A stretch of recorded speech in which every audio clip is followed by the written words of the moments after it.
Hey, welcome back to my channel. All right, so today's video is all about how we can reduce our expenses in our midterm rentals. So I know this is a big thing because when we reduce our expenses, it allows us to make more of a profit, right? So that's what we want in our businesses. And I'm going to give you 5 categories where you can potentially reduce your expenses in your midterm rental. Let's go ahead and get started. All right, so the first one is going to be utilities. Yes, utilities. Now, where I live, the utility companies, specifically the electric and gas companies, have what we call budget billing, right? So what budget billing is basically where they take a look at either the previous 12 months or they may take a look at the previous 6 months of usage.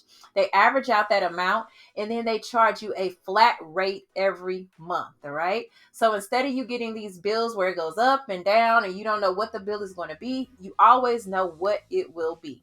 Now, the way this works is you're paying this flat rate. Some months you may have higher usage, some months you may have lower usage. But in the end, that flat rate you're paying will cover the entire year, at the end of the year. Sometimes, and this has happened to me, you may have a credit and you may not have to pay a bill for a while because you have this credit, which is even more of a bonus, right? So check and see if your utility companies have something called budget billing.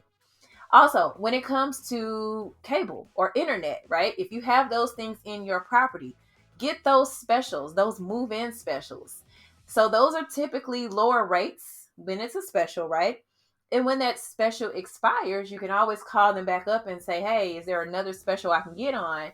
And they may have something that is either about the same or something that may be a little bit cheaper. So just check that out, right? Once a year, when those specials go out, call up your internet or cable provider and see if they have a new special going on. All right. Oh, so another thing would be utility caps. Utility caps. What is that? So, what a utility cap is basically where you tell your guests a certain amount of utilities is covered in the rent. And if they go over that amount, they will be responsible for it. So, for example, you would have your base amount that you have to pay for your rent or mortgage. And then you have, let's just say, $300 that you would pay for the utilities or a lot for you utilities, right? So if your guest uses $400, they're responsible for that extra $100. You put this in your lease, and your guests would agree to it, of course, because they're signing your lease. And that would be considered, or what you call, a utility cap. This also makes your guests conscientious of how much they're using, how much energy they're using. So maybe they won't leave those lights on all day and all night, or that TV on all day and all night, or have that air condition blasting when they're not home, right? So that would also make them pay attention to your utility bills. Another thing you can do is fans. Yes, fans work wonders, right? Now, most times you people, or when you have a property, usually there are fans throughout the property in some locations, but sometimes there aren't, right? So if you have fans, ceiling fans in your property, great. That means that the guests could simply open up a window on a nice day, turn on those fans, and it'll keep the house cool or the property cool, right? If you don't have fans, just go buy some. Buy maybe one or two, whatever, however many you feel like you need, little box fans or those standing fans, whatever it is you want to get, and have those available to your guests. So when they just need to cool off a little bit, it's not too hot where they have to have air conditioning, they can use those fans, open up the windows and air out the house. It's a benefit all around. So they're not using as much energy because they're not using the air condition, right? So make those available and that could help your utility bills out. Next, buy in bulk. All right, so buy in bulk. This will save you money, especially for household items, things we use on a regular basis, and cleaning items. Buy those in bulk. You can simply you can go to Sam's, you can go to Costco, you can go online to like Uline, those type of places, and buy these types of things. And they're reasonable, right? So it basically comes out to be a little bit or cheaper than it would be if you're individually going out and buying these products. And they last a very, very long time. I don't know what it is about buying in bulk, but it seems like whenever I do this, like paper towels, for example, they last forever. Like my rolls, not just the individual rolls, but the package in general lasts for a very, very long time. I don't know. I don't know. Somebody tell me the trick to it. I don't know if they make the sizes, like the sizes of the rolls bigger, if they add more in it. I don't know what they do, but I don't care. I like it. So try to buy those things in bulk, and then just put out a certain amount and keep the rest in storage for your housekeepers, to grab whenever they're cleaning the property.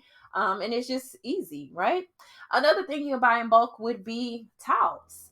I've done this. I've bought towels from Costco, and they have like a big package of towels that you can get. And I only put out a certain amount per property, and I'll put the rest in storage. So whenever those towels are stained, I just go grab a towel or two. The cleaner can grab a towel or two and replace it very, very easily, right?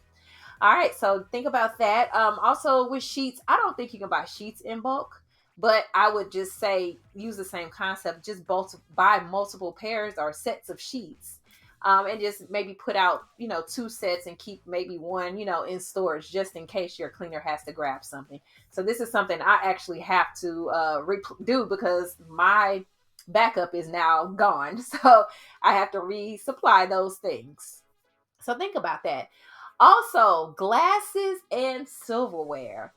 These are things that just get broken or just go missing because somebody actually threw it away all the time. This happens in our regular households. So, of course, it's going to happen in your midterm rental. Now, you don't want to have all of these different mismatch glasses and silverware. So what I've done is I will buy a big box, the biggest box of glasses or the biggest box of silverware. And again, only put out so much. Put the rest in storage. When something breaks or if the silverware gets low, let's just say we're down to one or two forks, go grab some more forks. We're good, right? So those are the benefits of just buying in bulk. Yeah, you're going to spend more money up front, but in the end, you're saving money because you're not constantly going to the store to go buy whatnots on a regular basis. Okay, so think about buying in bulk, saving you a little bit of money. All right. Next is sharing the internet. So if you have a multi-family building, two family, four family, six, whatever it may be, you can share the internet.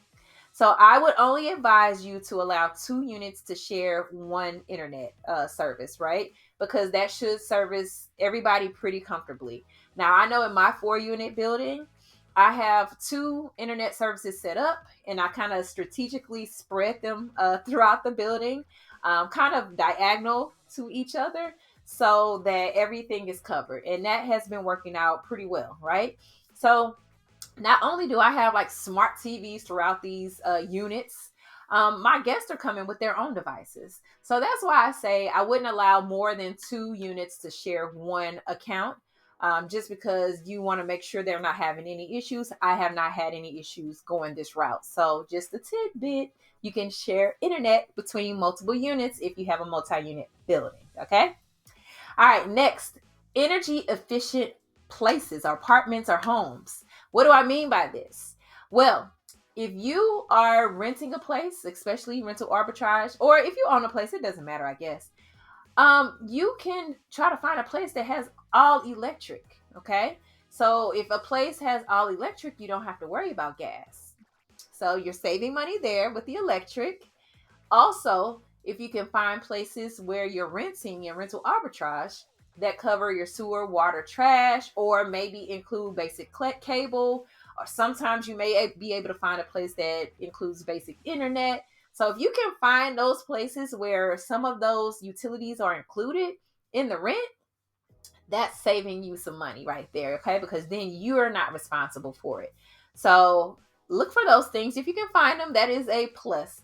I'm not going to say it's going to be easy to find these things as they used to be because times have changed. There was a point in time a long time ago where landlords covered sewer, water, trash. That was automatic. So things are now different.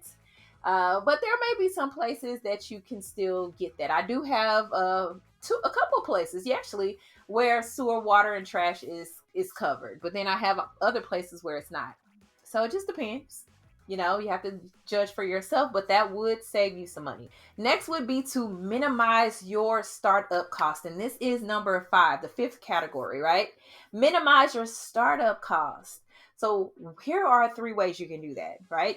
So you can, and I've talked about this in the past. We talked about furniture, right? And I talked about renting versus buying furniture.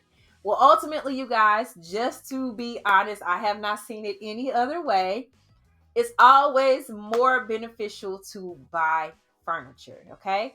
And particularly buy used furniture, but you want to buy furniture that is still in great quality and it's still very, very appealing, but it is at a discounted rate. That's what you want to go for, okay? Go ahead and buy that, because realistically, when you think about renting over 12 months, you're paying the same amount you would have paid, if not more, as if you would have just bought the property, or excuse me, bought the furniture outright, right? So you're going to save in the end, because when you do those rental contracts, you're renting it, but if you decide to buy it, you're still going to have to pay like basically the original cost or something similar to the original cost of it. So why are we doing that? In the long run, it's not saving you any money. I understand why people do it, because you may not have enough money or a lot of money up front to pay for furniture, and you're trying to get into the business, which is totally fine. It is your decision, but just understand in the long run, you're not saving money by doing that. Okay. All right. So that is one thing. And then another, do not over decorate. Yes, we want our properties to look very nice, very appealing. We want them to be comfortable, but these are not our homes. Do not over decorate. You do not have to have all of these little knickknacks and whatnots around. You can have a few, just a few, but you don't have to have a lot. You don't have to have a lot of pictures on the walls. You don't have to have a lot of plants everywhere.